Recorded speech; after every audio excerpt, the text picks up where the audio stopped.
आरंभ हैला प्रवासी भारतीय सम्मेलन सबु अपेक्षार अंत घटाई भुवनेश्वर जनता मैदान रे आज शुभारंभ हो जाइछि प्रवासी भारतीय सम्मेलन। एहाकु नै राजधानी रे उत्सवर माहौल खेली जाइछि। 3 दिन धरी चलिबो एही सम्मेलन। 2 केंद्र मंत्री एस जयशंकर, मनसुख मांडवीय और मुख्यमंत्री मोहन चरण माझी उपस्थिति रे आरंभ होइछि सम्मेलन। युव समावेश रु आरंभ होइछि एही सम्मेलन। मुख्यमंत्री मोहन चरण माझी दीप प्रज्वलन करी सम्मेलन शुभारंभ करिसेंति। प्रवासी भारतीय सम्मेलन शुभारंभ करी मुख्यमंत्री कहिसेंति अपेक्षार अंत घटिला।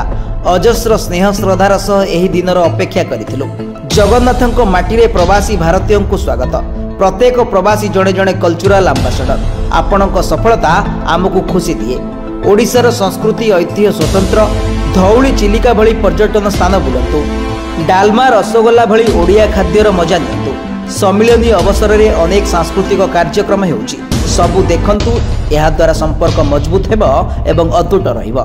सम्मिलनी शुभारंभ अवसर में केंद्र मंत्री मनसुख मांडवीय कहिसेंति 2047 सुधा विकसित भारत गठन आमर लक्ष्य। विकसित भारत पाई युववर्गों को भागीदारी जरूरी। देशर हित पाई युववर्गों को योगदान करने को सेहीपरि वैदेशिक व्यापार मंत्री एस जयशंकर जय जगन्नाथ कही निज अभिभाषण आरंभ कर से कहिसेंति विकसित भारत अभिमुखे आमे गति करुचे। कोविड समय रे भारत निजस्व टीका तैयारी करितला। चंद्रयान 3 गगनयान मिशन गोटे गोटे सफलता।